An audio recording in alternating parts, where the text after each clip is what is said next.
Good evening, ladies and gentlemen, boys and girls. Welcome to Xaverian Brothers High School for what we believe is the fourth annual All-American Lacrosse game hosted by BostonLax.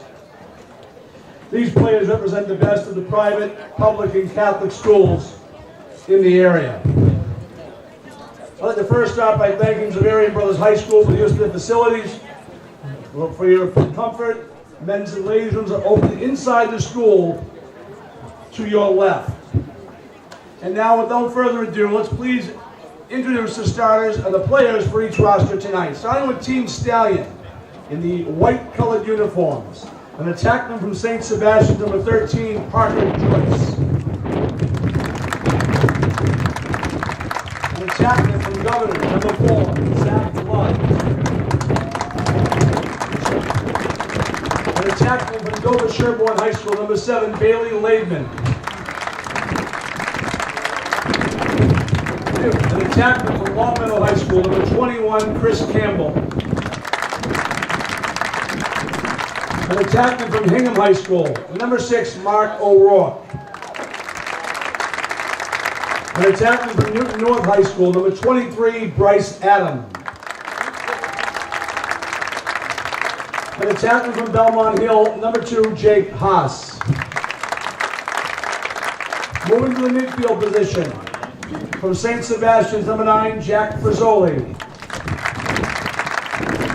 From Duxbury High School, number 10, Bobby Mamaron. From Milton Academy, number 22, Owen Martinson. From Medfield High School, number 10, Jack Cahill. From Acton Boxborough High School, number 14, Sam Witt. From Reading High School, number 4, Kevin Tobin.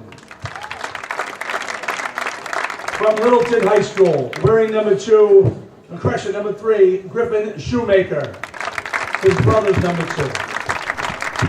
From North Andover High School, number 21, Steve Canali. From Falmouth High School, number 3, Colin Almeida.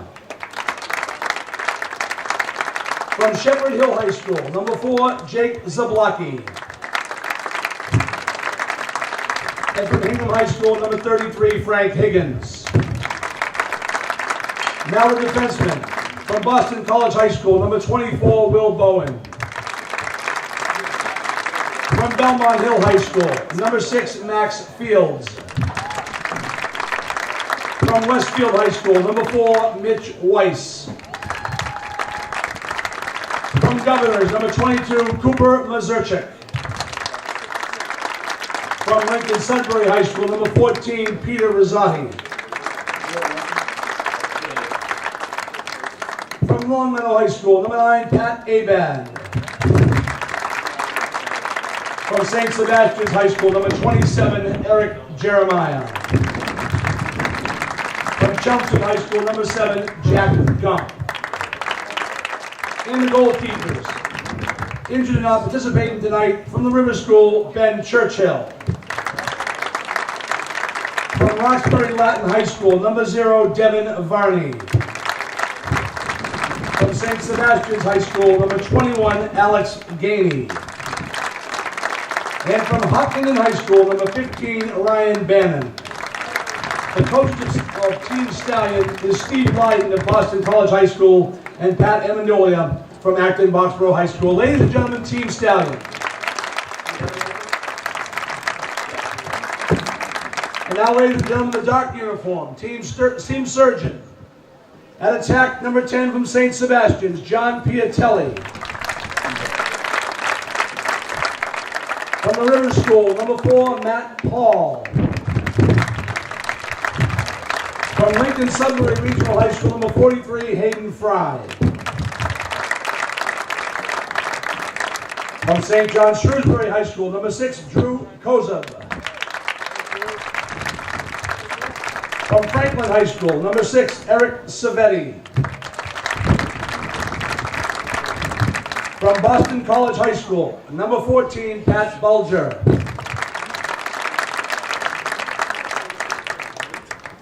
From Hingham High School, number 15, Jack Hennessy. Moving on to the midfield position. From Grafton High School, number 2, Anthony D'Angelo. From Thayer, number 2, Henry Rentz. From Reading Memorial High School, number 1, Michael Tobin. From the Governor's Academy, number 33, Brendan Jordan. From Longmeadow High School, number 4, Spencer Robbins. From Wakefield Memorial High School, number 4, Austin Collard.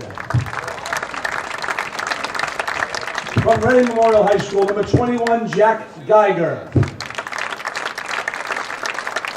From Hopkins High School, number 22, Will Abbott. From the Middlesex School, number 21, Sam Dwinnell. And from Lincoln Sudbury, number 1, Junior Almeida. Moving on to the defense.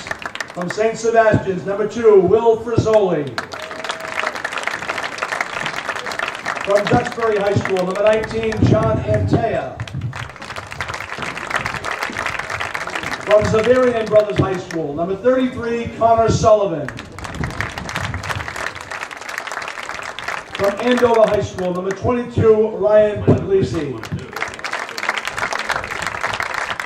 From Needham High School, number 25, Sam Eisenstadt. From Lincoln Sudbury Regional High School, number 11, Dan Ryan. From the Grattan School, number 27, Taggart Eimer. From Midfield High School, number 29, Matt Gold. And from Shrewsbury High School, wearing number 9, Chris Campbell. And the goaltender, number 27 from Belmont Hill, Danny Hinks. From Lincoln Sudbury High School, number 33, Trevor Van Leer. And from Reading High School, number 20, C.J. Hart. Team surgeon is coached by Tim Winslow, Tom Wosner, and Zach Brown of the Governor's School. Ladies and gentlemen, team surgeon. And here they are, ladies and gentlemen, the 4th annual All-American Game, your participants. At this time, ladies and gentlemen, boys and girls, we ask you please rise, remove your caps, and address the flag of our great nation in honor of those who defend our freedoms for the playing of our national anthem.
Good evening. We are coming high above the Hawk Bowl here at Zavarian High School for the annual Boston-Lax All-American Game, joined by the esteemed Daggett Morse. Daggett, bit of a rough postseason the way that ended for you, but it's always good to have you in the booth. You can't win all of them, but happy to be here. We've got one more game to watch here today. And we got some talent up and down. Obviously, with Ben Churchill from Rivers injured, one of the premier goalies in the state, but Trevor Van Leer from Lincoln Sudbury representing team surgeon. We got John Piatelli from St. Sebastian's. Just all over, up and down, it's going to be quite a stacked field, as it always is for this game. What are some of the things you're looking forward to tonight, Daggett? I expect these guys to just come out here and have a lot of fun. You know, the ISL guys have been out for a month, so they've kind of been into their summer vacation. Some of these public school guys have been gone for a week or two here. So, years past, they've rolled it out, and they've played really loose. It's been obviously super high level, but these guys are looking to have a good time first and foremost. We're all friends here today, which is kind of a nice change. Looking for a little bit of emotion for some of these teams coming off their state championship victories on Saturday. Lincoln Sudbury avoiding an upset bid from BC High late there to win their second D1 state title. Or third? Was it third? Third in a row for Lincoln Sudbury. And they are the standard right now, 3 in a row. And then Hingham winning their first state title in 15 years, just running away with that one. But I mean, we've said this all spring long. We felt that this was kind of theirs to lose from the outset, looking at talent up and down, talking to the coach after the game, saying this is the most talented team we've ever had here. And we could see a scoring barrage again tonight if they have anything to say about it. And then in D3, of course, it was quite a thriller there as well. Ipswich eking one out against Grafton. Grafton maybe felt it was their year, finally got over the hump, toppled, the kingpin, Dover Sherburne. But Ipswich had a little bit more to say about that than maybe the rest of us thought. I was certainly expecting Grafton to, stick the landing there, but that's why we play the games. So many years, they've come so close. Another big statement for that program. Don't get too many big programs like that out of Central Western Mass, but certainly they hang with everybody. But and here tonight, always a nice way to wrap up a bow on a wonderful spring season for lacrosse. One of my favorite nights of the spring, to be honest with you, Daggett. Love the environment here. Beautiful summer night here. A little bit of humidity. Got a nice breeze coming in the press box. Thank God. We need it. It's a little bit hot. Lord knows after this last week, we could use it. Face-off underway here. Violation to start. Higgins' little championship hangover, maybe. Just a little bit.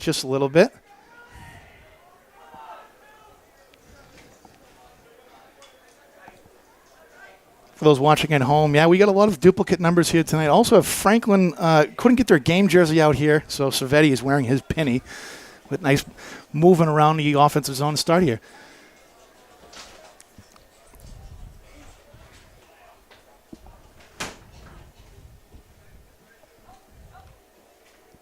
And there's Eric Savetti from Franklin. Oh, it's taken away there from Cooper Mazazak from Governor's Academy. A little bit tough with one team all in white. Pick out which jersey's which. For those watching at home, it might take me a quarter to just catch up here on all the duplicate numbers here, but so far so good.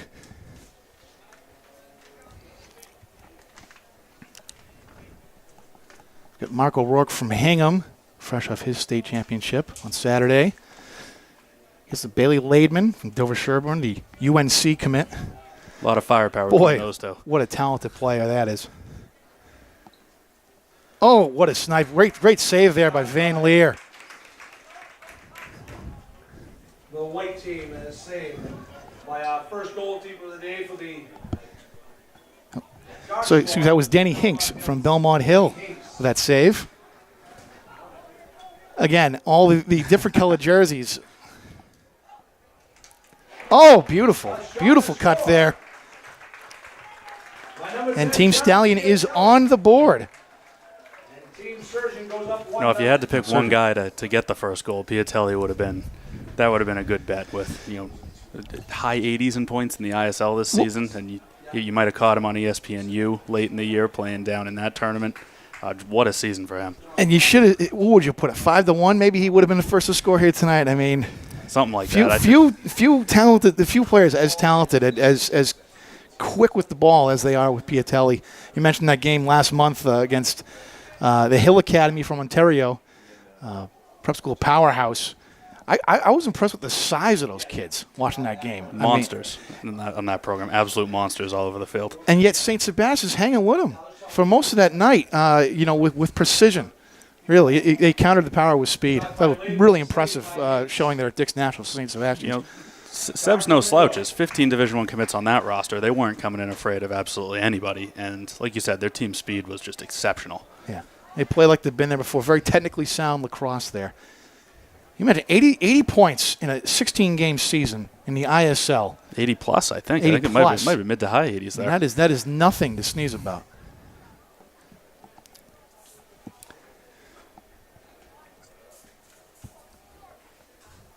Surgeon here.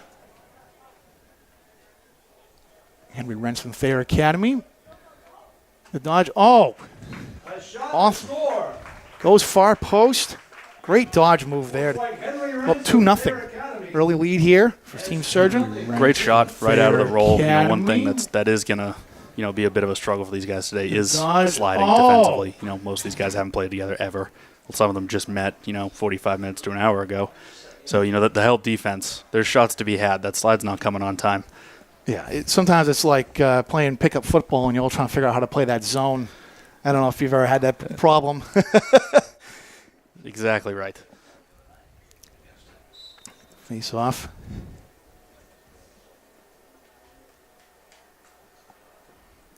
Stallion wins the face off here. Steve Canali from North Andover. Oh, teammate on teammate crime here. Dold on Cahill. Seen this in practice a few times. This must entertain you wildly, Daggett, watching these guys. Just as long as Dold doesn't make any mistakes here. Got to make me look good.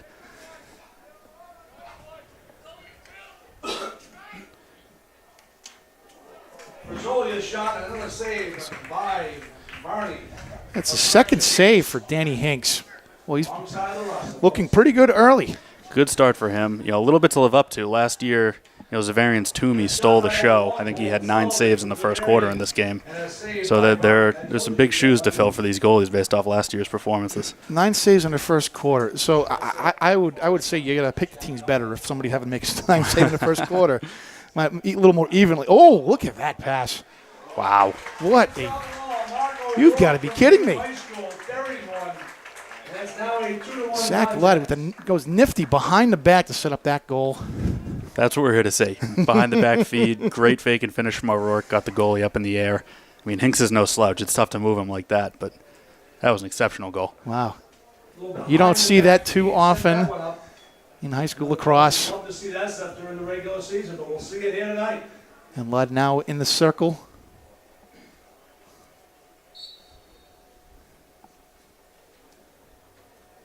Stallion's going to win this again. Oh. Controlled by Almeida on the faceoff.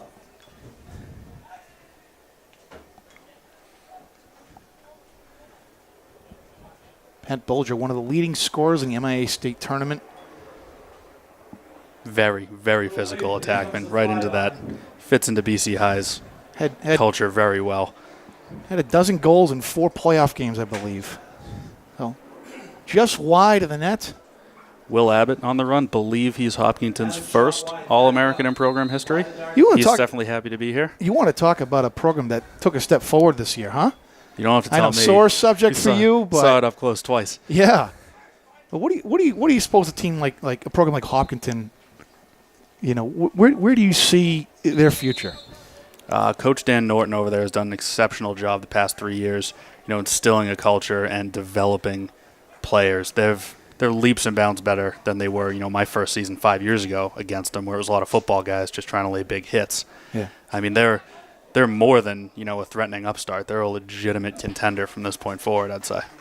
And I ask you as a coach of a program that has a thorough target on its back in the TVL, but what is an upstart program? You saw it with Wakefield this year as well. Hopkinton, Falmouth was putting up a ton of goals before they ran into Hingham there in the playoffs. What's the biggest obstacle to getting to the next level, to getting to where a Hingham is, getting to where some of these elite programs have gotten? It's mental. With the sectional format, a lot of these teams have one sort of boogeyman that they keep running into, and at some point you gotta kind of slay that guy, and from then on you're usually rolling. Another great save there by Hinks. 3 now in the first quarter. 3 tough ones for Hanks. Very tough. Almeida from Falmouth, Penn State commit, I believe. I think you're right on that one. Just goes to show you again, talent really does come from anywhere around here, especially with the way the sport is growing. across the country. It was just sort of University of Utah is now going D1 next year. Yeah, D1 next year. No all gonna- lag all time. gonna keep going. Ooh, Oh, what a snipe. shot by Abbott. Low to high. Speaking of Hopkinton, speaking of programs trying to get to that next level, Right off the dodge. Boy. Snaps it low to high. boy, pretty shot there from Abbott. Habit. I have a habit of no. All right. Can't recover from that one, sorry. Oh, it's early for the bad puns. He's got an awful lot of shake to him. That was an explosive split to the middle of the field. Very quick release, too.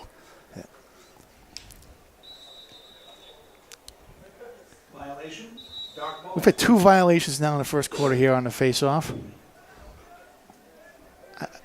I know we'll see some talent, but considering, like you said, some of these guys just met in the parking lot 45 minutes ago. We might see some sloppiness a little bit, too. Maybe a little bit of it. Maybe some Talent will win out eventually. yeah. Now from the X.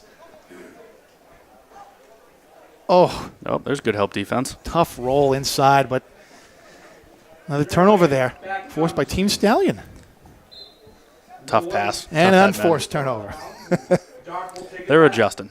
Just a little bit.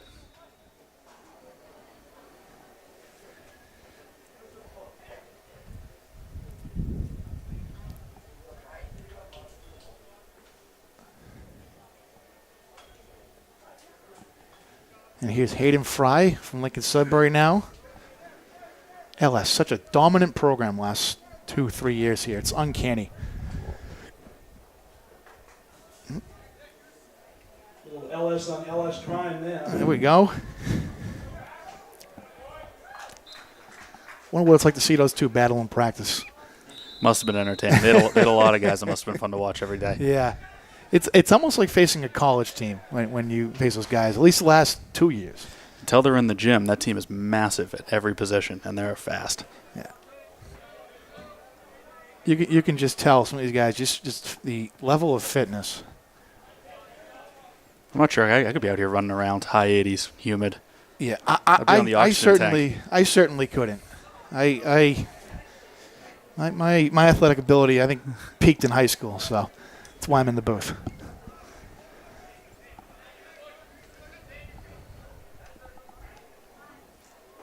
Oh, set up by a great shot fake there, but it's just wide. Backed up by White. Nice look from Frizzoli. Great. Like to see the unselfish, one more pass in an all-star game. You don't always get that.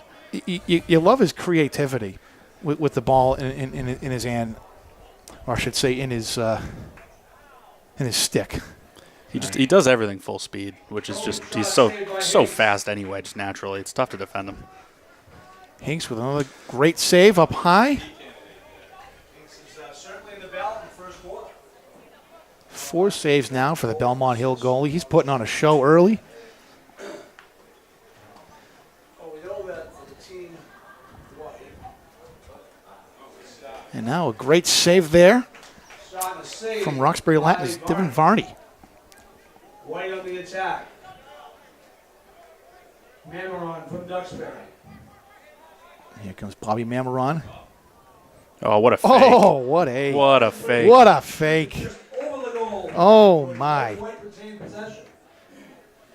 It takes an awful lot to get Sam Eisenstadt to turn the wrong way on a stick fake. That was impressive. Archer Joyce with a nice fake there. Oh, Frizzoli's shot. Another save by Hanks. Eisenstadt now you're seeing Sam Eisenstadt from Needham. The pole, bring it over midfield. Long poles always like to try to score in this game. Oh, A shot and a score. that's about the equivalent of a bunt in lacrosse, would you say? Number Great 6 backhand finish in tight. from St. John's Shrewsbury. Drew Kozub, St. John's, underrated attacker, I think, in this state. You move that school, 25, 20 miles east, if we have that many miles to give, that is. Well- And I think a lot more people would be really aware of how good of an attackman he actually is. Well, meanwhile, on planet Earth, Worcester is only about 30 miles west of Boston. So you put that school 25 miles east, it's probably in BC High. there's nothing west of West Roxbury. I don't know what you're talking about. As a Central Mass Cretan, I resent that, sir. No, it's good for the program. They've always been an upper echelon program by that outside of 495, but 1,200 boys in that school. I mean, they definitely have the athletes to pick from. Absolutely, and they come from all over. Here's Kozup again. Oh. You know, when we mentioned him in our column earlier this year on Players to Watch for the Bruce Lurch Award, I talked to a coach who said he's got more moves than he knows what to do with, and we're seeing a little bit of that tonight. You saw two different finishes already. You know, we saw the backhand finish in tight. We saw that, kind of sidearm out of the inside roll. Should see a few different ones going forward here. And aggressive with the ball, too. Very aggressive. Not afraid to hit the goalie. Physical is one word I would describe. And White will control the ball. In the middle of the field is number 27, Taggett Eimer. On the break, Here's a fifth save from Hinks. Hinks is a wall today. Boy. It was a shot by Price Adam. And they've all been shots up high for the most part. I haven't seen him have to go low too much, but I imagine he erases that part of the cage pretty good. Yeah, the one O'Rourke goal was low off the fake. Everything else has been up, up above his shoulder. He's making those look pretty easy. Pretty routine. That was the word I was looking for.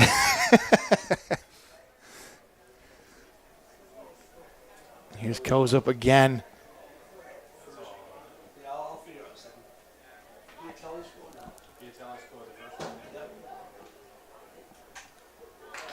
Nice one more pass.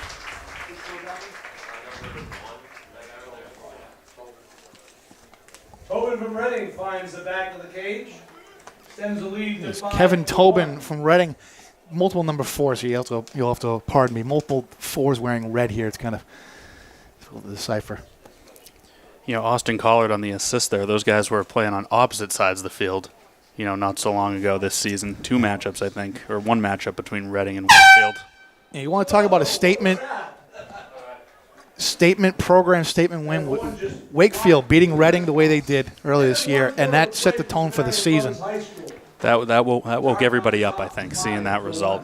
Everyone knew, Wakefield felt strong coming into the year with their guys, but that was an absolute statement win for them.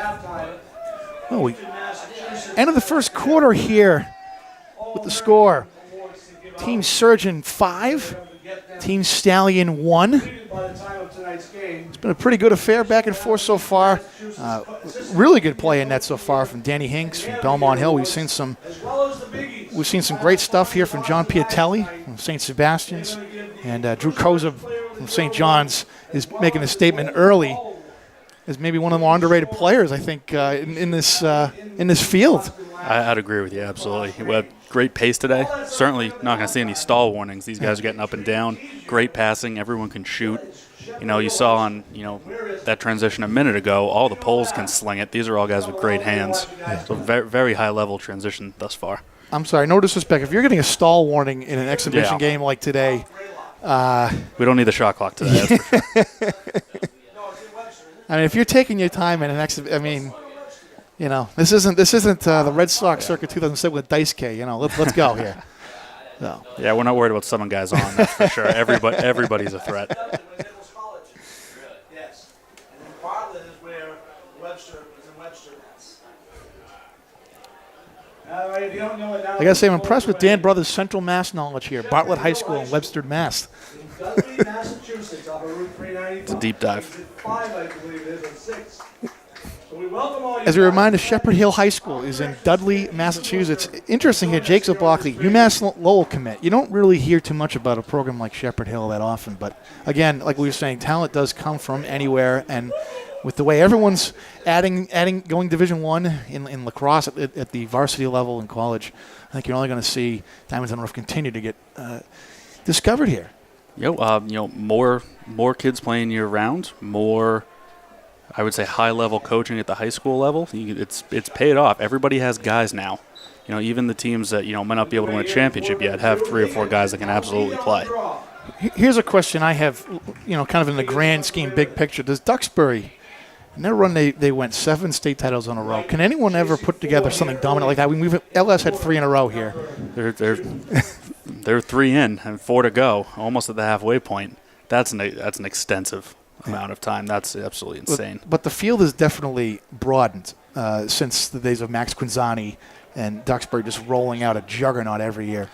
I mean, I wouldn't overshadow, those Bill Rickett teams, those prep teams, some of those Needham teams that Duxbury had to go through. I mean, it's not as if it was them and the Little Sisters of the Poor. Yeah.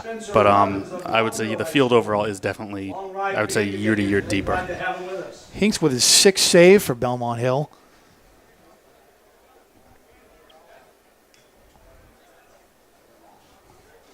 Now we've got Spencer Robbins from Longmeadow. Had 16 goals in the state tournament. Impressive player. Say from firsthand experience, he's a handful. That offense ran through him and Campbell, and both of those guys are very, very tough to deal with. Great save there from Varney. I'll take it, Varney. Get upfield. And now he's running with it. Bounce pass, love it.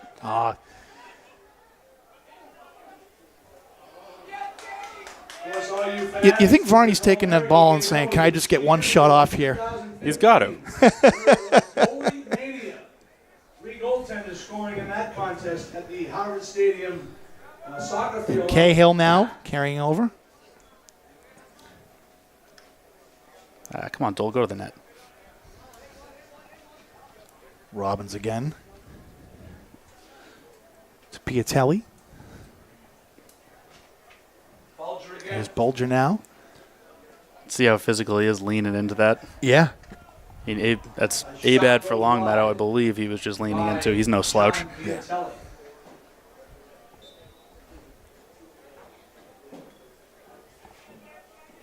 Piatelli again. Abad and Bowen teaming up to stop Piatelli. You're going to need 2 guys That to is stop a him. dream matchup you will not see anywhere else here. But John Piatelli, one of the state's very best, against 2-time All-American Will Bowen. By the way, Will Bowen picked up a football scholarship offer from Army. What's he do in the winter? He have another D1 offer coming for something there? Yeah, Is he a hockey guy? I don't think so. No. But it does raise an interesting predicament. I mean, obviously, UNC is UNC. But, you wonder if guys like that would be tempted to try to play 2 sports in college. If I was that athletic, I would be. Yeah. He'll get his touch in the box. He'll give it to Anthony D'Angelo from Grafton High School.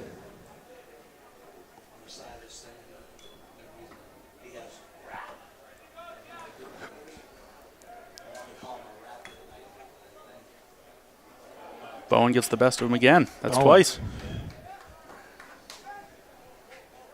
When you talk about scouting teams and players you have to run away from, I think Bowen comes up on the short list. You'd love to just say you'd run away from him, but he's so good as a sliding Yeah. defenseman and off the ball. I mean, he'll still find ways to make you hurt. You really can't. It's not like he can just kind of hide from out there. There's no place to hide there on the field. But boy, he's just an impressive guy physically.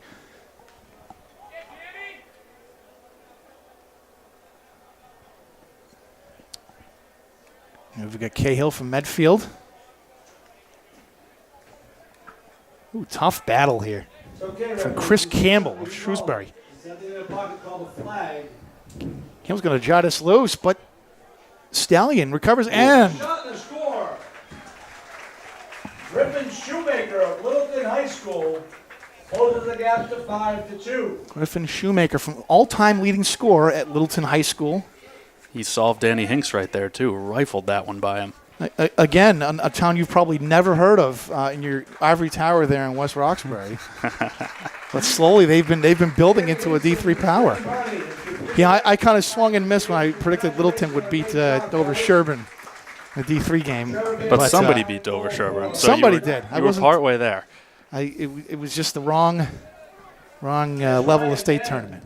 But Littleton's certainly another program that's come along quite a ways. Made a big statement earlier this year. Just the way they came out of the gates. Doc controls the face-off. I think they had a close game with Concord Carlisle, if I'm not mistaken. They did. That was the one that was across my radar. I Yeah. was following that, kind of taking a look at CC for us because they're in our bracket. But Yeah.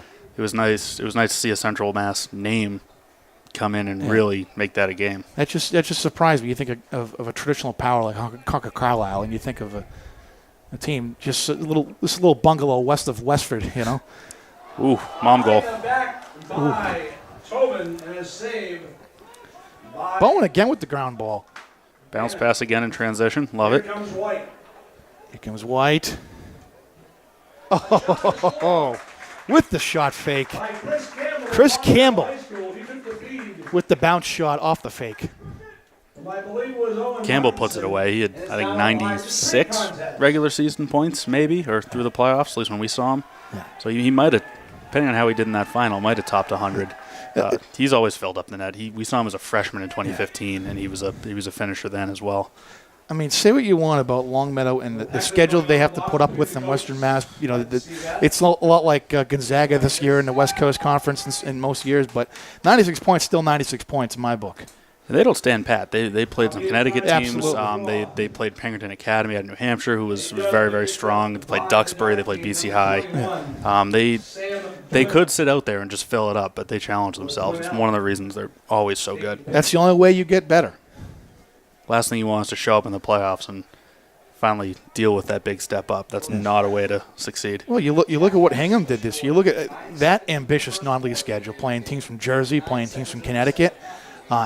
You know, putting 16 goals on Seton Hall Prep. I mean, that's pretty impressive. And you know, when you got horses, you admire teams that when they got horses, they don't duck from anybody. As we see another beautiful save there, but a turnover. See if Bannon can get another good save here. Oh. Rents Fumbled with exchange the great one-handed, Randy Moss-esque grab on the ride. Yeah. I thought I'd use the term Randy Moss in a lacrosse game, but here we are, Daggett. Yeah, one-handed grab. I'm dating myself, but that's who I got. Well, Randy Moss certainly one of the greatest Patriots I've ever seen in my lifetime. I don't care what anybody says. And now we have Hayden Fry here again. If there's one thing I could beef with Lincoln Sudbury, it's the white-on-white jerseys for their home jerseys. It's a press box nightmare. But you find them tough to read. Savetti with the shot, but Bannon, another nice save here for Hopkinton. It's Almeida. Here's Almeida. Makes the stop. Tries to beat Hinks with a bounce shot, but he just comes up short. Talk about going below the waist there for Hinks. Now Van Leer misses the post by about 6 inches there on an uppercut swing. Yeah, Bannon in the cage. He's got, 3 saves already? I Yep. believe he's replacing Churchill today. Yeah. Absolutely. I thought he belonged on the list from the get-go, seeing him. He had 20-plus saves against us, I think, twice. Absolutely proving early that he belongs on this field with the best from Massachusetts. Scouting a guy like Bannon, what's the most difficult approaching him? You can't put anything on the stick side of his body because he catches it. So not only does he save it, but that ball's out in transition, and now you he's just see defending. right there. Try to go short side, and he was thwarted. He's a big guy. He fills up a lot of the net. He's got very quick hands. Here's Geiger from Reading. Fumbled on the exchange. Another turnover for Team Surgeon. You have numbers the other way. We got a 6-on-4. Fasoli. Yep. Oh, going across the body. Beautiful. Speed kills. Frizzoli's got some to spare. And St. Seb's had it in droves this year. We saw that all spring long. Speed kills. Speed in numbers obliterates. When you got 12 guys that can run like that, that's nothing you can do about that. There is nothing you can do about that.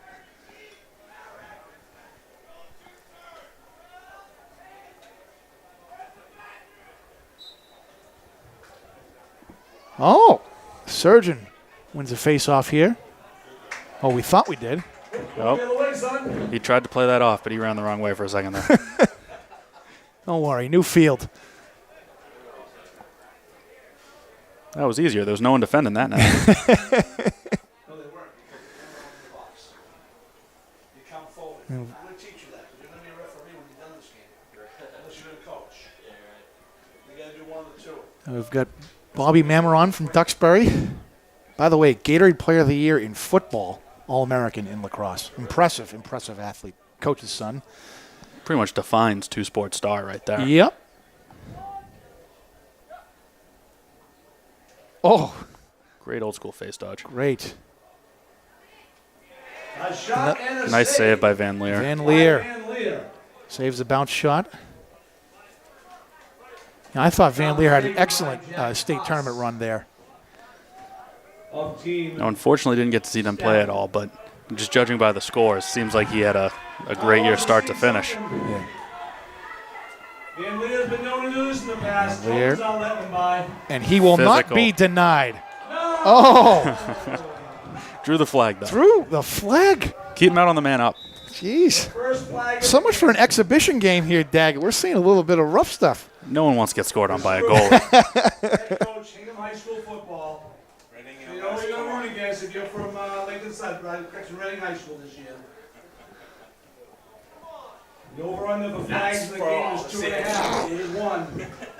And we'll see the extra man opportunity here. He's watching that bet. I want to throw down, you know? No, just kidding. We can find you a helmet. We'll get you down there. Yeah. Did you lock it in, Chris?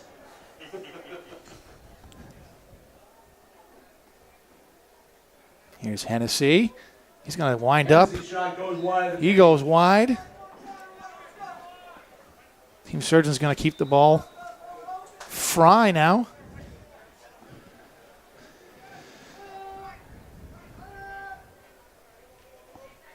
And here's Abbott. Shot by Hennessy. Hennessy is wide again. Surgeon keeps the ball. We're going to see Drew Savetti from Franklin High School, another up-and-coming program.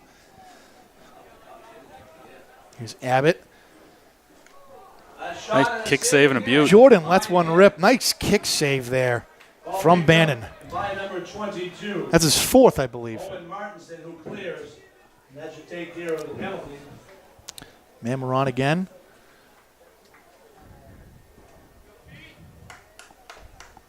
By 4 on the big scoreboard. White trying to tie.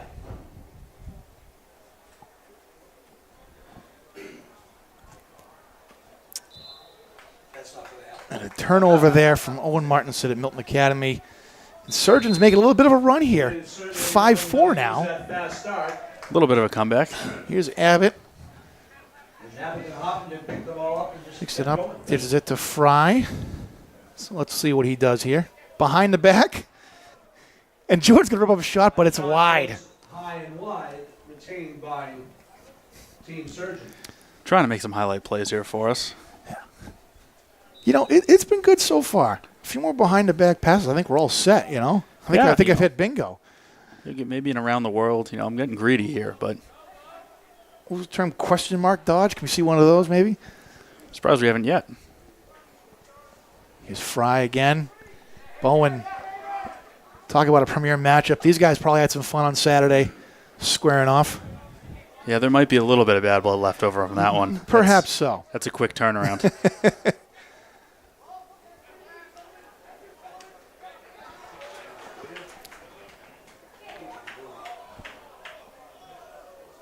Nice look. Oh, what a look.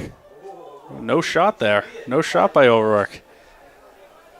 Surprised by that. Oh, nice feed. Oh, what a great feed from O'Rourke So Jake Hass, who to put Jake it in, Hass from Belmont Hill. we have tied the game at 5. Talk about some creativity. Thought you were going to take that shot there, loop Boston's around. coming into halftime, Patience. gentlemen, so Patience there in the offensive zone. there and join us. Waits for his man to open up. And That was a bullet of an assist, too. You know, looked like a shot going up, leaving his feet, and just right on the money on the backside. He set that up perfectly. All he had to do was tap that one in. You know, if you didn't see any games, you're wondering why Hingham was so good. There's one of your reasons. Yeah. Well, if you didn't see any Hingham games, you've been sleeping, frankly. I mean, they might have been outside of LS. They were probably the most impressive team. You could argue. Between the two of them. Nice shot. Here we go. Right before the horn. First half. right before the end of the first half. Team White with a 6-5 halftime lead. Team Stallion is going to retake the lead here as we go into the half. 6-5 over Team Surgeon. Nice second quarter there from Team For Surgeon. halftime, we've reached the end of the first half. 6-5, good first half, up and down. We'll see if the humidity hits anyone's legs in the second half here. Well, Daggett, who were some of the most impressive players you thought you saw in the first half? First had, Hinks between the pipes had, Absolutely. 6 saves. Will Bowen made a bunch of plays. Jack Frizzoli, a couple of dodges, just splitting people in half. It's easy to say everybody because everybody's so good, but my money's on Hinks. I'll tell you, these Hopkinton guys have showed up in the first half. I mean, Bannon in net, some really impressive play in net, and then Abbott. Boy, he's got a laser there. They're not afraid of anybody, that's for sure. And, maybe there's a little bit of a, prove where you belong kind of angle here. But if anyone who watched those guys play knows they have nothing to prove to anybody. They're exceptional players in their own right. During the course of this evening, and this time we'd like to recognize them, Coach Wayne McLeese of Andover High School and president of the We're going to take a little break here. We'll be back for the start of the third quarter. To the individuals from Eastern Massachusetts that we're recognizing here tonight, along with a couple of special awards we have for them. So very simply, I'm going to sit there and start reading off the first team, the All-Americans from Eastern Massachusetts who are playing here in tonight's game. Bryce Adam, Newton North High School. Will Cohen, Boston College High School. Jack Cahill, Medfield High School. Eric Savetti, Franklin High School. Austin Collard, Wakefield High School. Matt Dole, Medfield High School. Sam Eisenstadt, Needham High School. Hayden Fry, Lincoln Sudbury Regional High School. Who brought the fans tonight? Jack Geiger, Reading High School. Frank Higgins, Hingham High School. Bailey Laidman, Dover Sherborne High School. Bobby Mamoron, Duxbury High School. Marco Rourke, Hingham High School. Danny Ryan, Lincoln Sudbury High School. Kevin Tobin, Reading High School. All right, get ready, kids. We're going to hear them again. Trevor Van Leer, Lincoln Sudbury. Sam Witt, Acton Boxborough High School. Will Abbott, Hopkinton High School. Colin Almeida, Falmouth High School. John Antea, Duxbury High School. Patrick Bulger, Boston College High School. Steve Canali, North Andover High School. Jack Gump, a.k.a. Forrest, Chelmsford High School. And yes, I've been waiting to say that all night. C.J. Hart, Reading High School. Jack Hennessy, Hingham High School. Ryan Puglisi, Andover High School. And from our host school tonight, Connor Sullivan from Zavarian Brothers High School. Ladies and gentlemen, the Eastern Mass award winners for All-American. Now, as a note, ladies and gentlemen, Eastern Mass has their All-American awards done, especially for this evening here, so we can give them out. We're not, by any means, putting down the accomplishments of any of the other All-Americans from the other regions. It's just that they were ready, and they will do that. There are also a couple of special awards that Eastern Mass would like to give away tonight. The first is a longtime member of the coaching staff at Newton North High School. He was voted the 2017 Assistant Coach of the Year, Rick Clark. And I know he's here. Somebody asked us the other night how old Clarky was, and we're going to have a poll. If you guess under 50, you win. And Clarky's going to buy you dinner on the way out of here tonight. But congratulations, Rick Clark.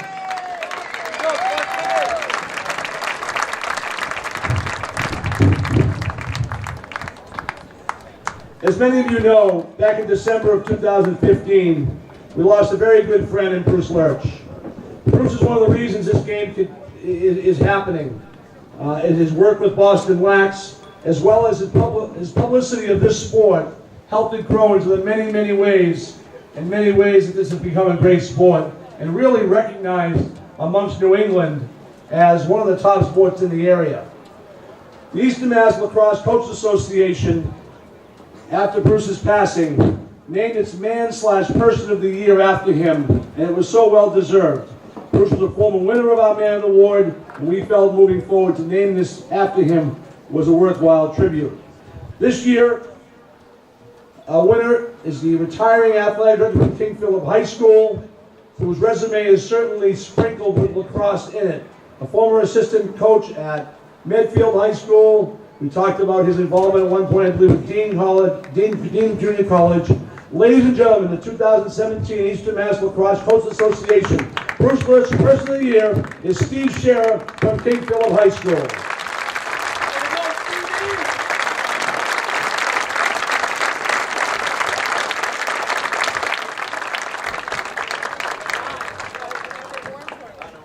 I'm going right into the BostonLax ones, too. Sean, you're ready with the BostonLax ones, right?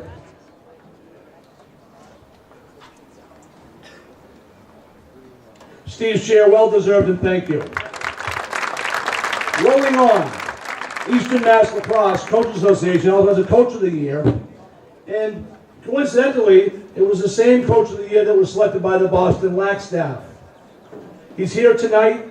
His season at Wakefield High School was an undefeated regular season, losing in the sectional finals, but a great job at taking that program from third place in the Middlesex League to really being one of the strongest teams in Eastern Mass this year.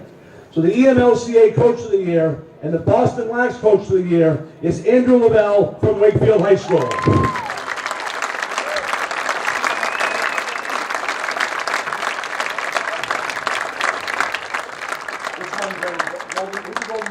Which one is it? Was it? Jack Cahill Medfield.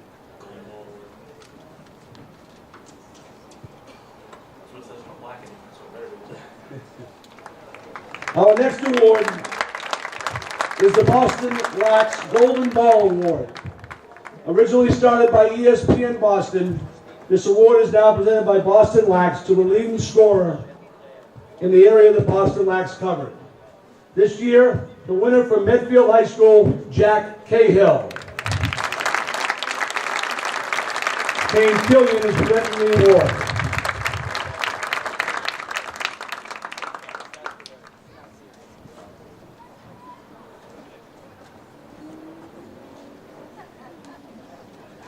As the years go on, we're going to have to explain who Bruce Lurch was.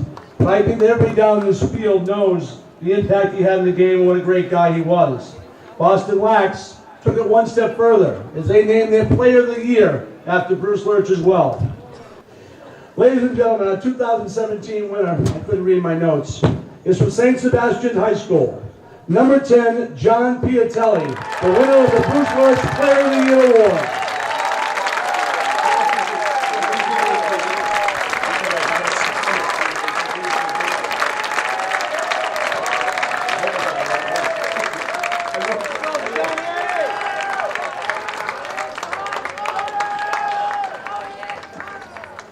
Ladies and gentlemen, let's have a nice round of applause for all of our award winners here tonight.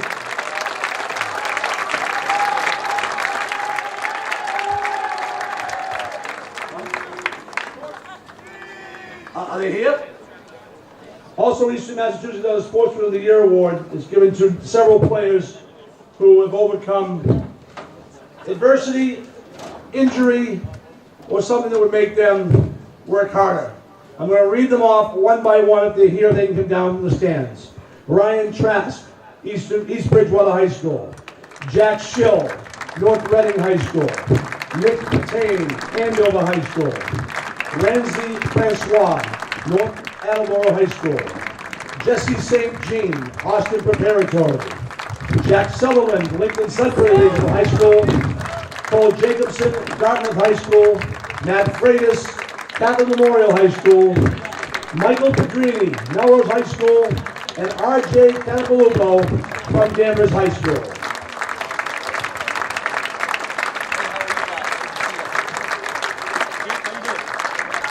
I would be remiss if I didn't mention on behalf of BostonLax, our sponsors for tonight's game. We'd like to thank the Shutt Helmet Company who provided helmets for the young men, and STX who provided heads for their sticks. 6-5 at halftime. White came back from a 5-1 deficit. Dark is regrouping on the far side of the field.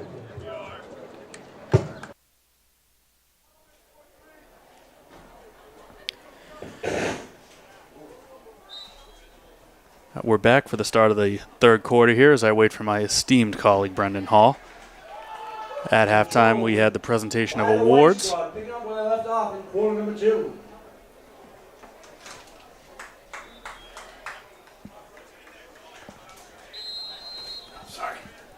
So presentation of awards over halftime, the Man of the Year awards, we had the Golden Ball Award, and the plaques for the Eastern Mass All-Americans. John Piatelli, or Bruce Lurch, Player of the Year. Couldn't find a more fitting candidate when you think about it. Very well deserved. 2 poles up for blue, a shot, and a stop. We got off to a rocky start. Not rocky start. Trying to get on the scoreboard. Sam Eisenstadt, no one told him Bannon was already warmed up. That bounce shot's not going to go from 20 yards.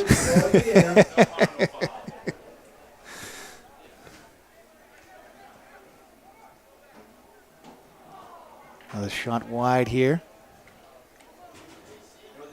Winner of our Golden Ball Award for most goals scored in the MIA State Tournament. Your boy. Yep, number 10, Jack Hale, had an excellent season overall, and you know, a couple of those playoff games, he had 5 in the comeback win against Walpole, including the overtime winner. He just, as a senior, you know, you turn it to a second level sometimes in June. He certainly did. Almost saw a goalie shot attempt here. Now we go. Oh! Van Leer wanted it. He was down there mixing it up on offense.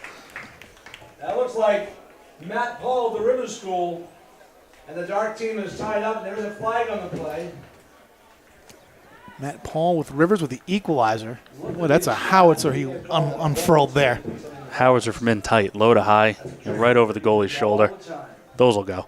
Right out, almost right outside the crease at that velocity. I mean, you're dead to rights. Unless you hit the poor kid with it, I mean, that one's going in. Almost saw a goalie make a shot attempt, though, here. Van Leer got to about the 30-yard line. He's going to try and get himself one. I don't blame him. He should. I don't blame him one bit. Higgins controls the draw. Frankie Higgins, one of my favorite Higgins polls is to going to watch the here. cage. Oh, here he goes. Yep. He will not be denied. Oh, robbed. Oh, Van Leer says not tonight. just muscled his way through 2 people like he was bored right there. I mean, that's Off the face-off, he's a midfielder. I mean, that was in, 2 years of scouting reports on him in red and in bold that he is an offensive player, despite having a long stick. yeah. Put a guy on roller skates trying to stop him.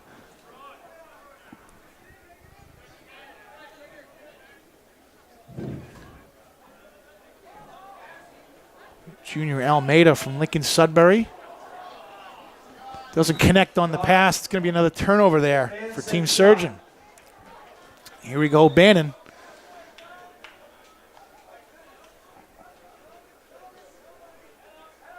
We've got Peter Rizzotti from Lincoln Sudbury.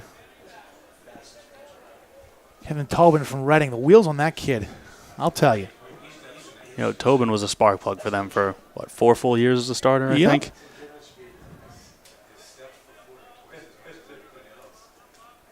Cahill, Tobin. We'll get to see Tobin work a little bit here.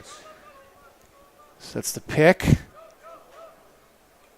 Oh, Made it look easy. 15 yards out. Threads the needle there. So quick, so strong. He's low to the ground. It's tough to get a push on him without drawing a penalty.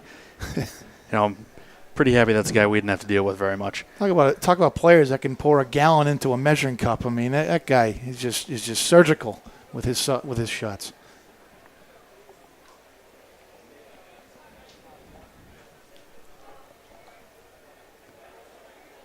Also want to mention our Coach of the Year from Wakefield High School. Talk about a storybook season there. I mean, obviously it didn't end the way they wanted to, but talk about, again, a program that just took it to another level this year. They will be feared going forward, 18 and beyond. You talk about, showing you've arrived, winning your first 19 straight. Yeah. I mean, that's with high schoolers, that's an exceptional weight to carry once you get past the first, the 8 or 9. Huh. And then, every game seems a little bit bigger. You get everybody's best. That was an exceptional year, and then just a tough one to an experienced Beverly squad in the playoffs. Yeah. You look at the lopsided scores in the Middlesex League there this year, and I think some people would make the RPI scheduling argument. I think we're going to see some heavyweights on that schedule going forward. Now we know teams are going to get a good game from Wakefield. It'll be a good warm-up for them. Good test. There's your adjustment. Add in a couple of heavy hitters to that, so when you do see Beverly in the playoffs, absolutely, there's no adjustment. Although, I shouldn't necessarily say that. They had beaten Beverly, I think, 18-8 a few weeks before. Really? Yeah, big-time win. Jesus. So some adjustments were clearly made. Much more low-scoring the second time around. They flipped the script. Beverly's been there before, I think, every year pretty much in that bracket. I mean, that's not going to phase them, having to climb that hill from a 10-goal deficit. You make a good point. I mean, people forget about Beverly back in the day being in the upper echelon there, right up there with the Duxburys of the world. Absolutely. Blue-collar program, loves to work, big physical kids. Nice shot. Henry Rentz from Thayer.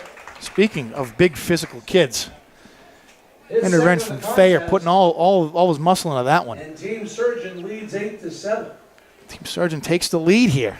I think this is their first lead of the game. Believe it is. First lead of the day. We were down 5-1, and they've just totally tilted the turf here in the start of the second half.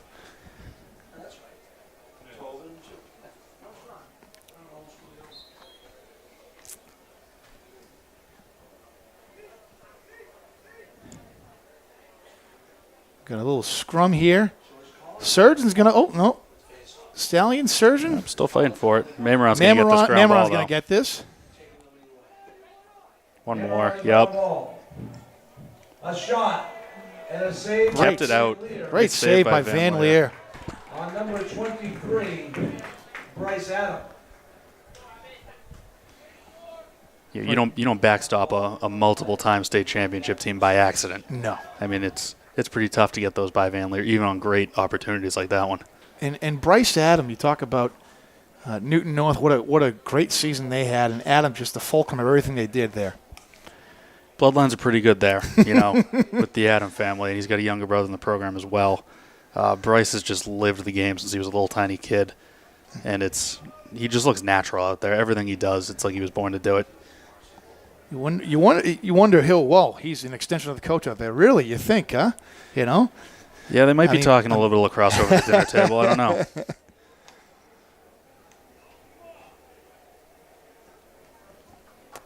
And here's Owen Martinson from Milton Academy. Oh, splits two defenders and goes low on Van Leer. Saved that ball. That doesn't happen too often against Van Leer. Can't make that save in tight. You're not gonna take the ball from Martinson throwing slap checks on the run. He's way too good for that. No. Dominant midi in a ridiculously tough league in terms of just physical players in the ISL. Yeah. Those top 4 or 5 programs in the ISL. I mean, appointment viewing every week of that ISL season. And we had some great games there.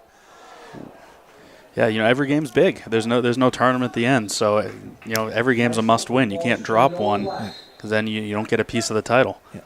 That's my one thing. You would love to see some sort of postseason tournament, whether it's a Final Four or something like that. It's too bad the NEPSAC doesn't have any sort of postseason tournament. And a score. It's Chris Campbell from Shrewsbury, the pole. Central Mass with the first pole goal of the game. He's been aggressive in the offensive zone this half. I think he's trying to get his travels worth here. Yeah, I'm sure he sat in some traffic. Might as well get his money's worth. That ride from Shrewsbury at this time of day isn't an enviable one.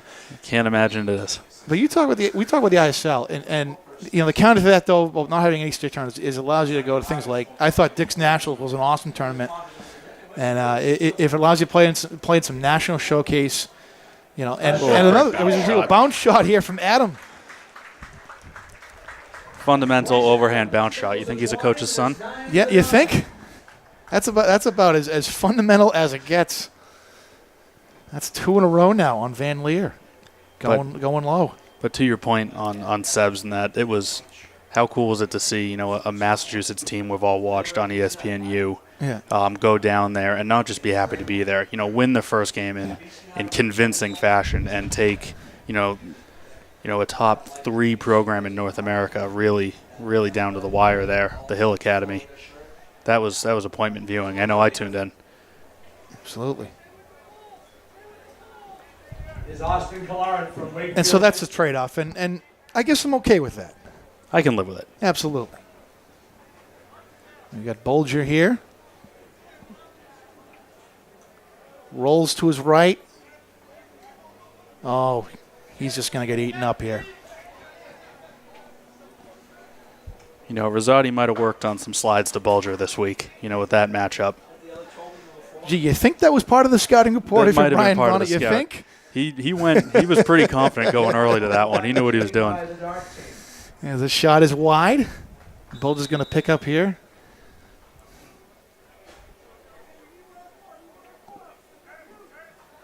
He's just getting swallowed up by this defense here. Oh, Great what a finish. nifty. Just gets it off. Inside. 4 fakes in tight. 4. That looks to be Michael Tobin from Reading High School. Correction, Rivers School, number 4. Matt Paul in tight with the goal. Sorry about that, Paul family. A lot of guys here in red wearing number 4. Yeah, we got to have a meeting next year. Like, listen, can one of you guys get like a 99 or a just so like in the All-Star game in the NBA when like you get guys wearing 34, somebody wear like a 50 or a something like that. Some of these guys will be out here wearing H2O or something ridiculous like that. Old Three Stooges episode. At least wear something. Four guys wear wow. 4 number red. Will Here's Frizzoli Adam. throwing some mean checks on Adam right And now. Adam's just fighting right through it. Couldn't be less bothered. Piping out, Hits though. the post on the shot fake. That one claims off the iron. It was Parker Joyce. Back the other way comes the dark team, Dan Ryan, with the ball number 11 from Lincoln Sudbury. Here's Dan Ryan from Lincoln Sudbury. Piatelli. He'll stay on. He scored a bunch of goals this year for LS. Hangs out by the crease right where he is now and just dunks it in. Little shot to his teammate on the way by there. Piatelli. Love this defensive matchup here. And here's Hennessy, hero of the D2 state title game. Hennessy's pass and a save. Nice save on a close range shot from Jordan. Yep. Gainey checks in, makes his first save immediately. Another St. Seb standout. Alex Gainey taking over for Ryan Ben and goal. Got a wide shot going the other way. Van Leer. Let's see what he does here. Do you have one last run in him? You hope so. He's going to hand off. Ryan again, bring it over midfield. To Savetti. To Piatelli. Let's see what he does here. Hennessy.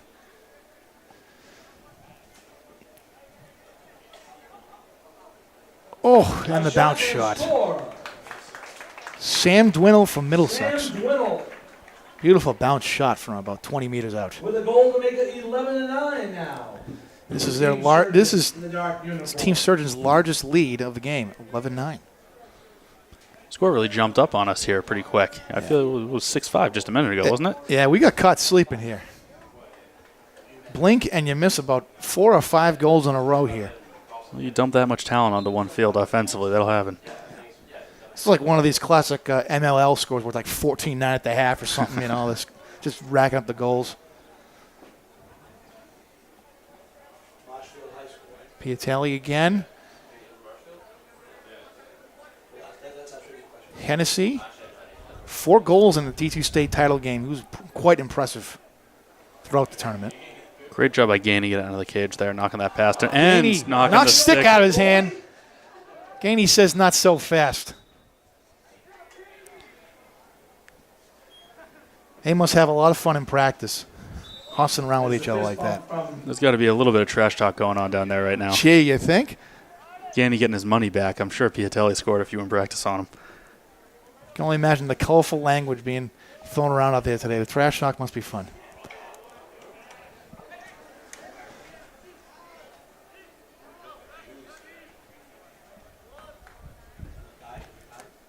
Steve Canale from North Andover, he just gets knocked down and just keeps fighting through that. Here's Tobin.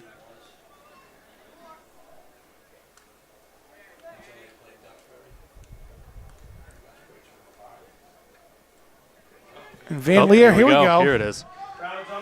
Let's see. Crowd is on its. Crowd is getting into this. They want to see him get a shot off. Hey! Oh! There we have it. Put all of it, all he had Trevor behind that Van one. Leer with the rare goalie goal. Shot himself right out of his shoes. Shot out of a cannon. Just went the whole 80 yards and just buried it home.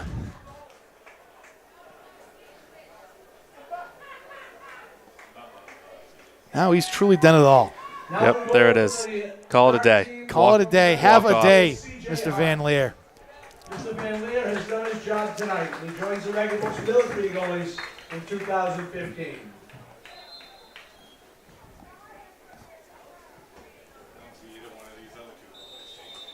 Oh yeah, that's what happened. Now we have a new goalie in, C.J. Hart from Reading for Team Surgeon. A shot and a score.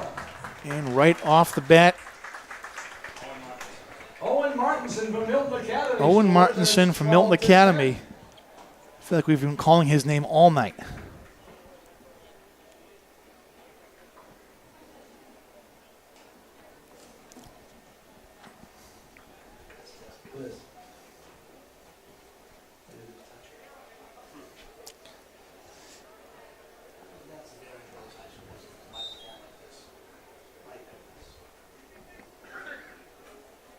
Now we're going to see Frankie Higgins in the face-off, but Surgeon wins the draw. Brendan Jordan of Governors.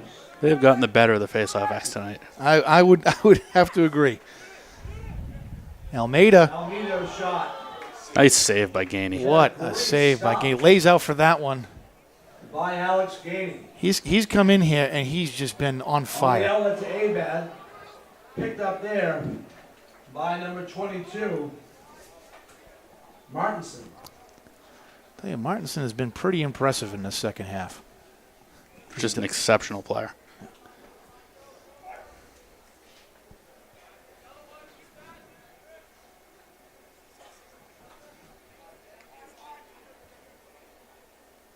Tough A angle. shot and a stop by Hart on Almeida. Hart with his first save of the night, Comes the dark and now Surgeon goes on the run.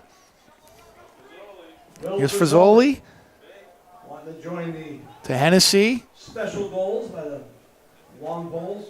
That's Oh, give and go gets broken up. Abad was just That would have been a beautiful, beautiful goal. You can't throw it around Abad. He Nope. catches all of those. No, sir.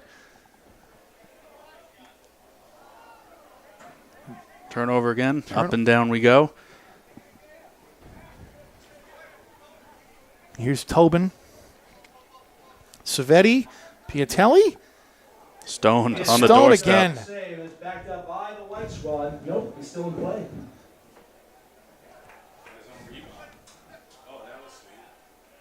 And Savetti. Pass. 3 fakes Three inside. fakes. Piatelli puts it in home.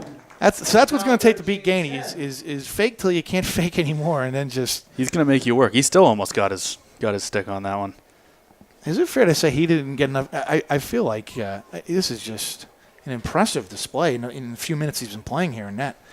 You know, it's easy to look at all the guns they had on offense, especially Piatelli, but just going down the line and maybe forget that they had 2 goalies that split time all year that were both exceptional. What just an embarrassment of riches over in Needham for St. Seb's. Team Surgeon is going to get the loose ball here. Oh, hits the Eigenheimer is crossbar. shot off the metal. Hennessy's going to pick up here. Frizzoli. On the opposite half of the field. Good Grafton High School getting in the mix here. Anthony D'Angelo to Savetti.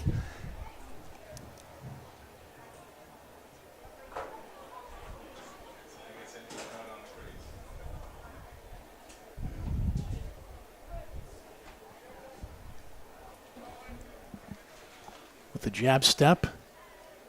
He's going to rip one. Oh, stopped again. Rifle of a shot, stoned. I'm resigned to the fact that we're just not going to see anything get by this guy tonight. Almeida. That's going to be, what, his fifth save already? Something like that, fifth, sixth? Yeah, fifth or sixth, yeah. I've lost count already. Is that bad? I don't know. Oh, stick knocked out of O'Rourke's hands. That doesn't happen often. No, sir. Cost you 10 push-ups where I come from.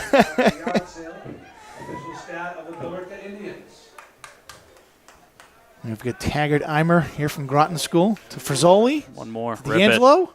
Oh. Rips it. High to high. No doubt about that one. Oh, you got your wish. We smoked one by him. No doubt about that one coming off his hands. 1:49 left in the third. It is 14-10. What do you suspect the exit velocity is on these shots tonight? That one out of a pole, that one's got to be touching triple digits. Yeah. And that's like a home. It's like a home run coming off Giancarlo Stanton's bat there. Just get out of the way. There's a handful of guys on this field that are probably shooting 100. Yeah.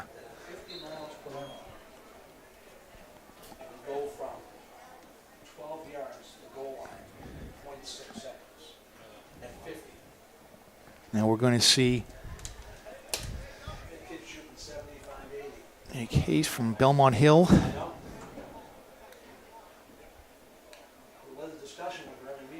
Hayes picks up the loose ball. Just wide.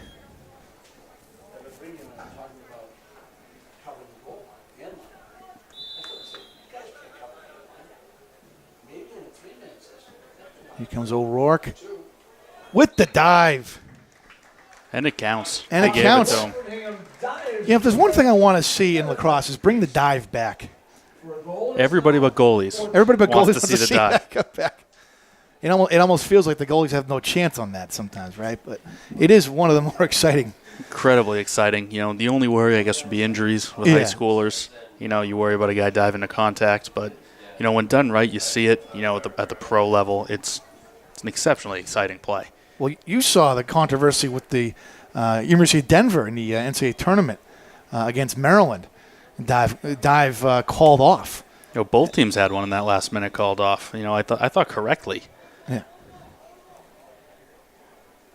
I think the casual lacrosse fan sees that and goes, "What are you trying to take the fun out of the game?" But it would simplify it for the referees because right Yeah. now you have that. You know, was he pushed? Was he not pushed into the crease? yeah. And Savetti rip one. That's going to be wide. Here comes Hennessy. That shot was blocked in front.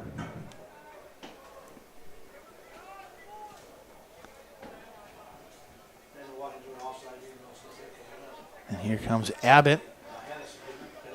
Oh, What a split. What a end. So that's what it's going to take to beat Gainey That was an tonight. exceptional dodge for a score. No angle on that.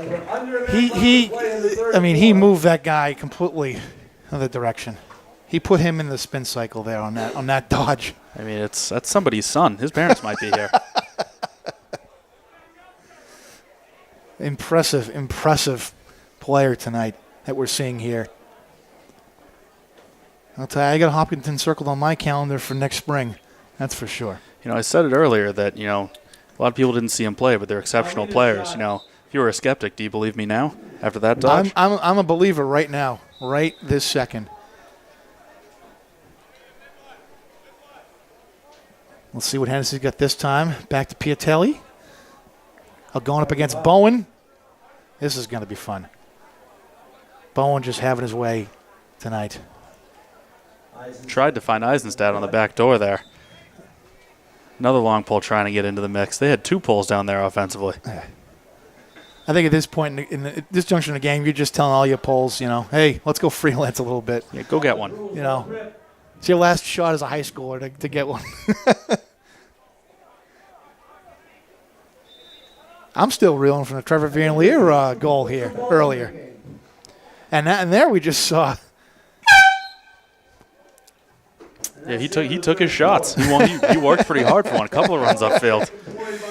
He's getting his conditioning in tonight. And one more, 3 quarters down, 1 left to go.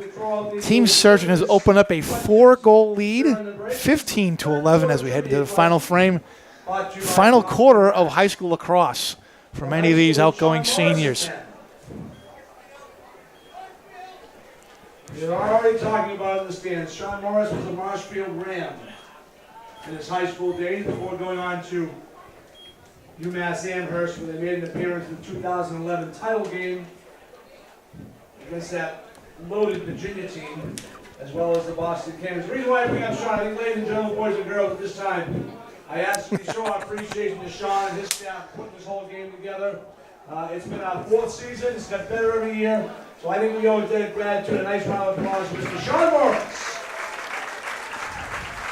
Nice round of applause to the stands for Sean Morris putting this together. I want to make a correction here to what Dan Brothers' stat here. It was the 2006 Final Four that Sean Morris vaporized the ECAC on his way to the first ever appearance in the Final Four for UMass.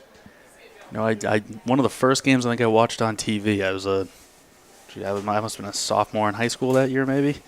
And, I was just watching UMass play Virginia and just a little bit short. Now, imagine being a college sophomore and getting up out of your dorm to go watch them play Syracuse on a Saturday morning and being told no throwing oranges onto the field or else that's a bench penalty. We had some fun. That was a fun. If you guys have never been to Garber Field up at UMass, that is a fun place to watch a game. It's right in the middle of campus, and it's just everybody just kind of converges. You walk by it every day going to class, and then you see a lacrosse game out there. The walk-up crowd is pretty awesome at that field. So I got to ask you, did you throw any or didn't you? No, but was I tempted? You're damn right. And if I had to do it again, I probably would throw it to orange, to be honest with you. Just see if they'd do it.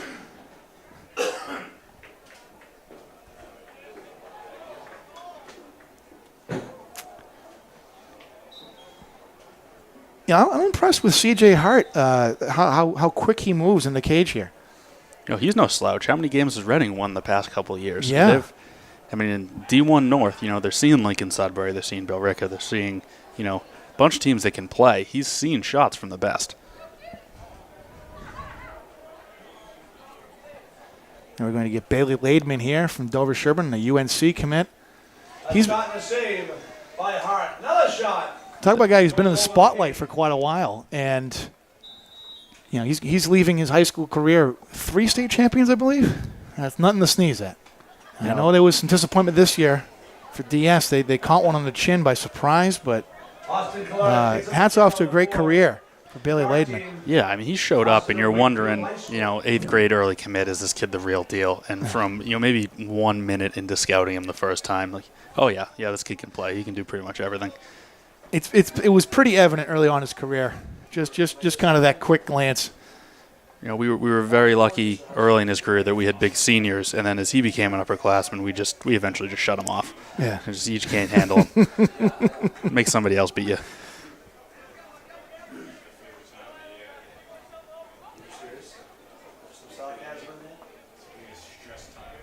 Hart. Oh, are we going to see another goalie go on the run here? Here comes Hart. He's trying to win the 100-meter dash here. Made the smart play. Been well coached. Oh, behind the back from Drew Koza. Reaches into his bag of tricks again. Saw Gainey coming out of the net in the corner of his eye, thinking, I'm not taking any contact in an all-star game. I'll just put this behind my head.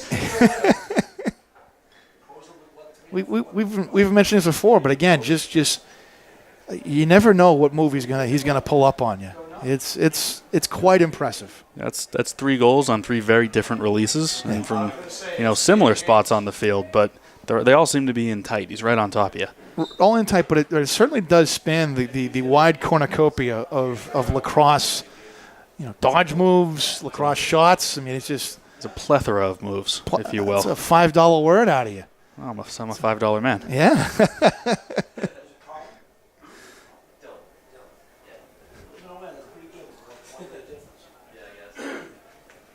And here we see Laidman again. He's going to move away from a pick. He's not going to get that shot off. There's where he's tough. He fights through that. He got robbed, but leans right through an All-American defenseman to get inside. And here come the Dragons.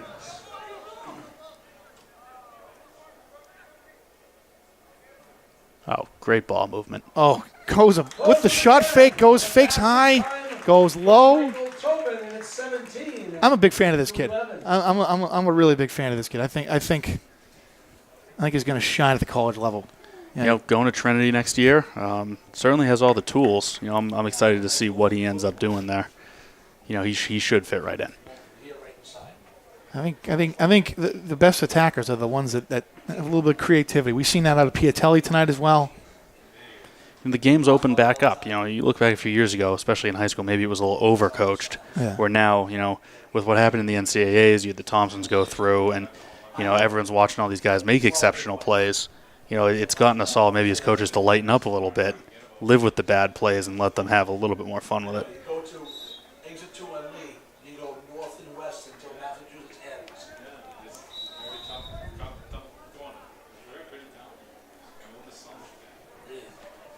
You can't get there from anywhere. Here we go. We're going to see Martinson again. Oh, shots wide. Shot goes wide of the cage. Stallion going to get another chance here. Martinson fakes the pass. He's going to make his move. Roll dodge. Yep, nice split to a roll. Kale's looking at a short stick. Hasn't seen one of those all year. Yeah. Yep, that's why. By Jack Cahill. Golden ball winner gets one. Sees a short stick. He sees red, doesn't he? It didn't happen often this season. He's talking a little trash to his teammate and fellow captain down there, Matt Dold.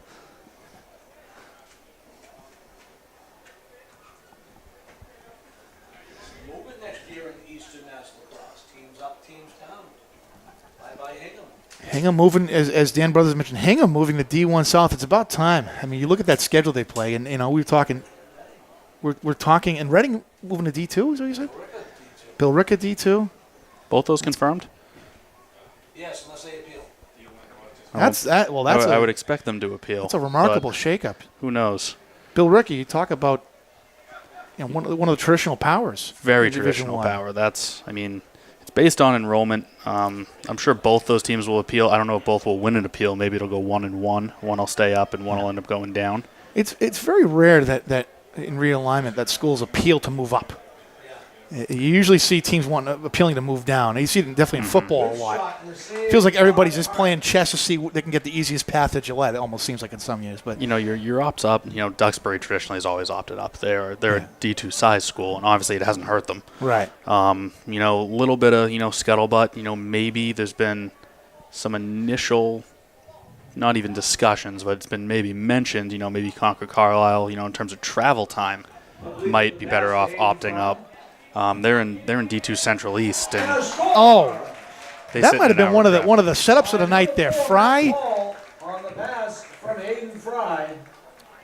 I think it was Tobin. No, it wasn't. It was Paul from Rivers. Going backhand. Fry put that a little bit behind him, and he just worked to his advantage. Just great handle, not phased at all. Catches the tough pass. Going back to our conversation here, and there's Trevor Van Leer taking a face-off now. We interrupt your broadcast here. He wants another one. This should be fun. A goalie stick going for the face-off. Is that legal? Oh, he's got a short stick. Oh, he's got a short stick. I was going to say. And that came from the staff in the press box. Surprisingly, not the first goalie to take a face-off in this game. If you want to scoot all the way back to 2014, our guy Robert Schreiber took one and insisted that he made our All-American face-off guy jump, and that's why he lost. I'm not sure we still don't believe him. Almeida's shot Almeida. by Hart. It's denied by Hart. We got Van Leer playing defense here. Oh, he's going to come out. Yeah, he's subbing off. Let me ask you this, Daggett, going back to our conversation with realignment. I'll put you in the spot here. Would Medfield entertain moving up to D1? You know, I don't think so. At least not. I don't see in the near future. It's numbers. We haven't had a freshman team the past 2 years, just in terms of players in the program, and that's part of schedule in those giant schools. You need to bring a freshman team. They need guys to play. You know, with Hingham moving up, maybe things could change if you think it's not a challenge. But we've never felt that the playoff run was easy with your Concord Carlisles, your Hinghams, your Long Meadows, and you know. I'm just the assistant. I don't want to talk out of turn here, but that's my best guess. I think we're staying put for a while. Here's Almeida. Give and go, and makes it look too easy. Believe that's Rosati. Tough to tell with the white on white number. You know what? This one's on Brian Vaughn for giving us these white uniforms with white outlines. Lousy numbers, as Dan Brothers just said over the intercom. Oh yeah, the crossover people love breaking down those games. Must be a nightmare for crossover breaking down those games. But yeah, you know, Hingham moving D1, and I asked Coach Todd about this after the state title on Saturday. You know, what kind of table does this set, you know, for the move next year? You know, winning in dominant fashion like this. And he said, well, you know, we play an ambitious schedule already, and you know, maybe that means we have one or two more games where it's not really something you take granted. You look at the teams they play: New Jersey, Connecticut, all Lincoln, Sudbury, Duxbury, and so they play the schedule, and you know they're not really concerned about their seed. But you see the schedule pay off that time of year. So I think Hingham's going to do just fine. They'll be fine. They don't duck anybody. Yeah. That won't be a huge adjustment. Yeah, I mean they lose arguably their most talented senior class in program history. But I mean the second act's going to be pretty good too. I think. You know, the most interesting one for me with the realignment is if Reading and Billerica are in fact sent down, you add them to that changes everything. Wakefield and Beverly in D2 North, and all of a sudden is that your deepest bracket? Potentially, Massachusetts, it might be. Potentially, yeah.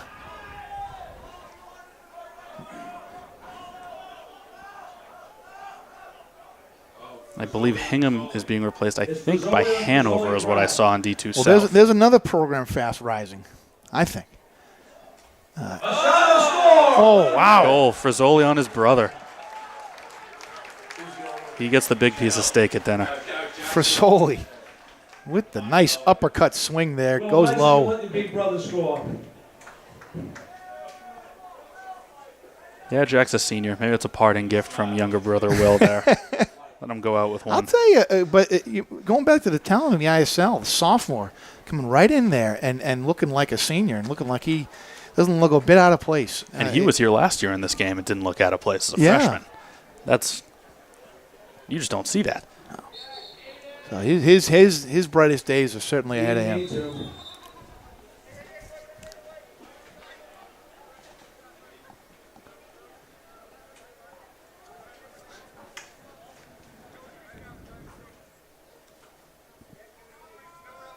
Here's Abbott again from Hopkinton. He's going to blow through that.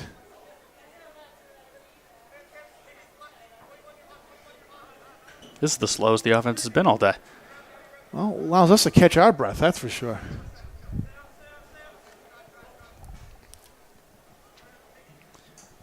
Back to this Bowen Piatelli matchup. This has probably been my favorite matchup of the day. I mean, Bowen is just erasing everybody out there. And you got Piatelli, one of the more physical players in the state, with the ball in his stick. That's been really fun to watch. And here's Bulger. And I'll say something. We complain about Lincoln Sudbury's uniforms. You cannot complain about BC High's. I love the beautiful black-red scheme there. It's very nicely done. They're looking good, you know. Not everywhere lets you have black jerseys. You know, apparently it's not a real team color, is what I've heard. But theirs look great. That's just the purists talking, you know. Fits their style of play defensively too. They look mean and they play mean.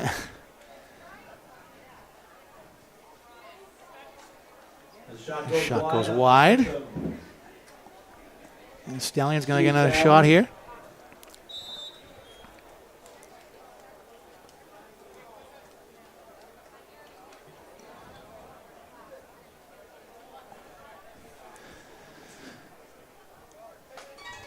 A shot, a score.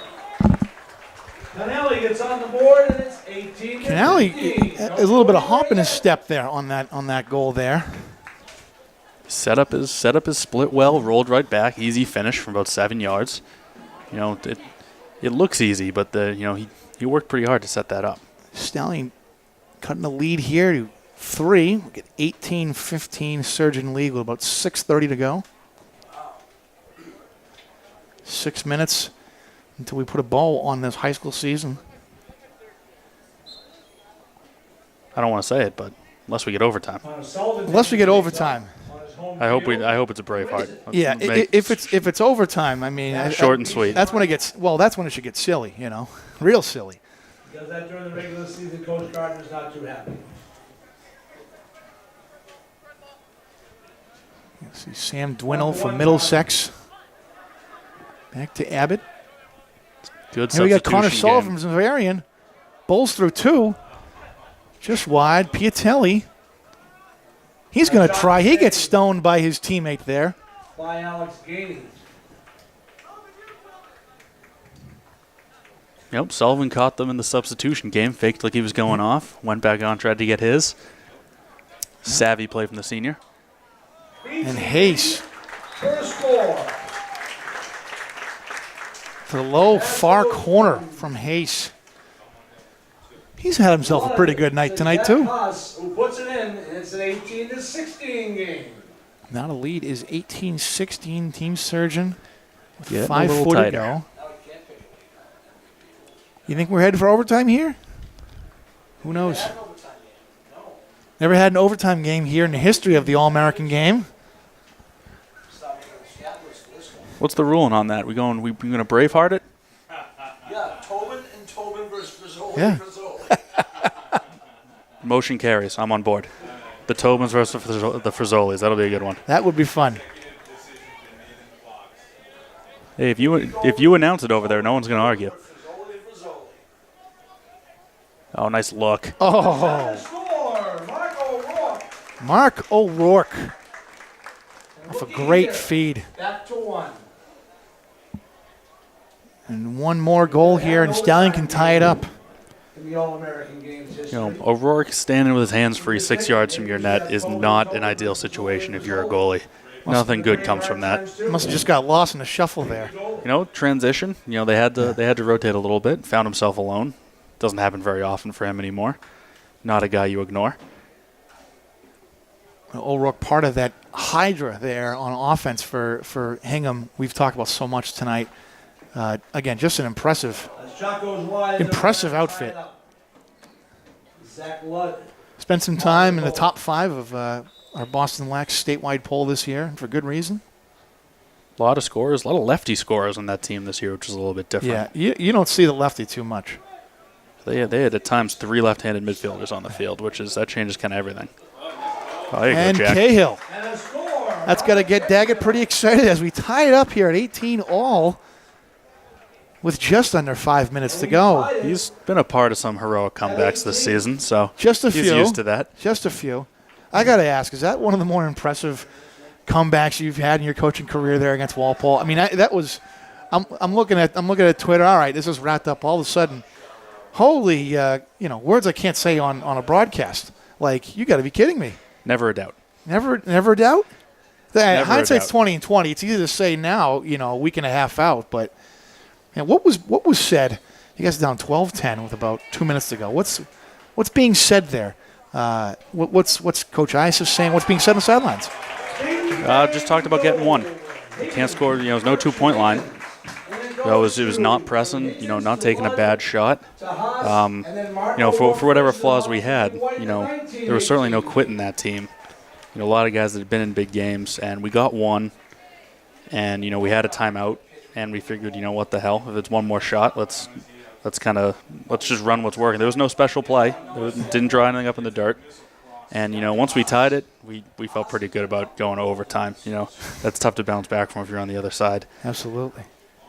Mark O'Rourke puts Stallion ahead for the first time, I think, since the first half. 19-18 with 4:30. Oh, they've been getting them quick now. They had Real him quick. right where they wanted him, down 5. Frankie Higgins to Adam.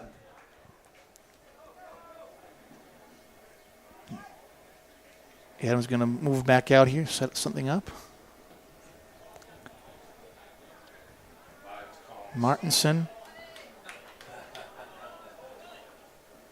We'll help you, Coach. To Mameron Clock. on the sub. We're not going to get a stall warning here, are we? Billy's going to be able to count to 30. Here's Adam coming from the X. Oh, great dodge move. A shot and a score. With a difficult angle. Great finish. What a finish. You're asking for trouble if you have a short stick on Adam. Team Stallion is That's- strong like a stallion. Well, it's easy to say, you know. And taken a 20. You wish it could all have a bunch of poles back there, just Preaching to the choir. yeah. You know what? The first year we played, we had 2-point goals. Two We played in the Cannons Field. There's a factoid for it. factoid for you. You Wow. played with 2-point goals. In the stadium, What qualified as a 2-point goal? they had the line, the Cannons Field. Oh, they have a. That's right. They have a line in NLL. 2-point goal. There was. Well, I remember last year the Boston Cannons they had that like full-length goal with like no time left. Made Sports Center top 10.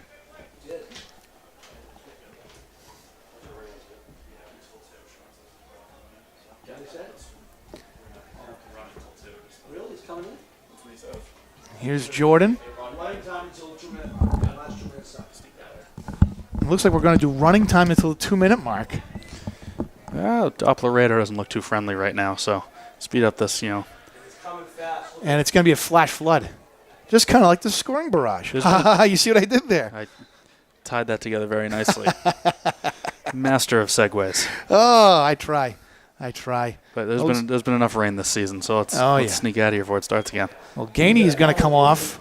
Broken helmet. Looks like so he needs a new bucket there. It's all right. It was free. Yes, for a shot helmets provided all the helmets for our players today. We thank them for that. STX with There we go. something for the boys. Right back out. Whose helmet did he borrow? No, I didn't actually see who he grabbed it from. Boston Sure hope there's a goalie All-American chin strap on there. lacrosse players here at Zavarian Brothers High School. While the play is going on, I want to just take this moment to thank Tim and Dylan Gardner of Zavarian Brothers High School. Piatelli on Bowen. This has been my favorite matchup tonight. And then Bolger going cross body, far post. Great finish under the armpit, far side. What a feed over the net from Piatelli too. And that's a tough angle to get down. I'd like to thank our trainer down the field, making sure everybody's healthy. Again, this matchup between Piatelli and Bowen, I can't speak enough about how fun that has been to watch. Very, very physical battle. Not going to see it anywhere else. Can't see it during the year. Kind of spoiling us with that one today. Will we see that all in college? You think? They don't play. Piatelli's going to Cornell. Bowen's going to be playing the ACC. I don't know. Remains to be seen. Remains Maybe to be maybe a seen. playoff matchup down the line. Yeah. Not the way Cornell's going. 2 minutes. 2 minutes. What happened to days when Princeton dominated college lacrosse, huh? He's in Denver now. Oh. Well, that would make sense.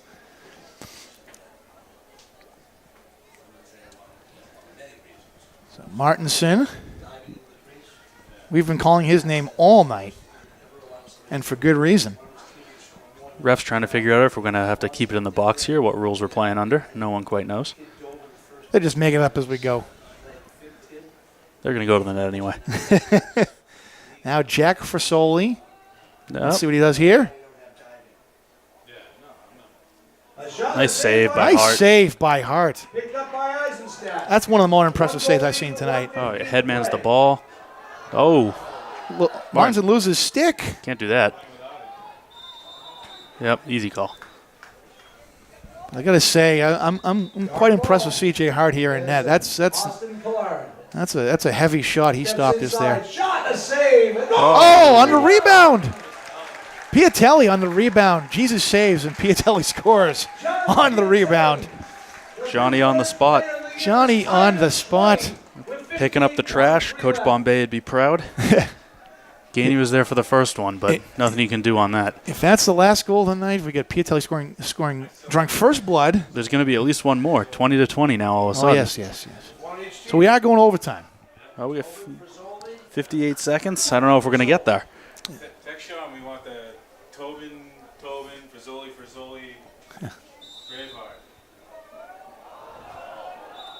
They pick now to Going to get a violation. You wonder why coaches go crazy. Stallion's going to get one last chance here.